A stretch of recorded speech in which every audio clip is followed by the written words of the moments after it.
சமூக பாதுகாப்பு நிறுவனமான சொக்சோவின் கீழ் தற்போது 10 மில்லியனுக்கும் அதிகமானோருக்கு சமூகவியல் பாதுகாப்பு சலுகை வழங்கப்படுகிறது என்று மனிதவள அமைச்சர் ஸ்டீவன் சிம் தெரிவித்தார். சொக்சோ வரலாற்றில் கடந்த 10 ஆண்டுகளில் இது 63 விழுக்காடு உயர்வாகும் என்று அவர் குறிப்பிட்டார். அரசாங்கத்தினால் அறிமுகப்படுத்தப்பட்ட சுய தொழில் புரிகின்றவர்களுக்கான சொக்சோ திட்டத்தின் வாயிலாக 10 லட்சத்திற்கும் அதிகமானோர் புதிய சந்தாதாரர்களாக அந்த சமூக பாதுகாப்பு நிறுவனத்தில் தங்களை பிணைத்துக் கொண்டுள்ளனர் என்று அமைச்சர் விளக்கினார். சந்தாதாரர்களுக்கு செலுத்தப்படும் வட்டி விகிதமும் உயர்ந்திருப்பதாக ஸ்டீவன் சிம் சுட்டிக்காட்டினார்.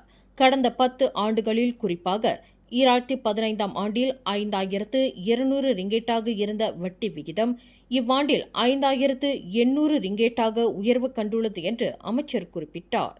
தவிர சொக்சோ சட்டத்தில் கடந்த ஆண்டு மேற்கொள்ளப்பட்ட சட்ட திருத்தத்தின் மூலம் சந்தாதாரர்களுக்கான அனுகூல விகிதம் மேலும் 20 விழுக்காடு அதிகரித்திருப்பதாக ஸ்டீவன் சிம் தெரிவித்தார்.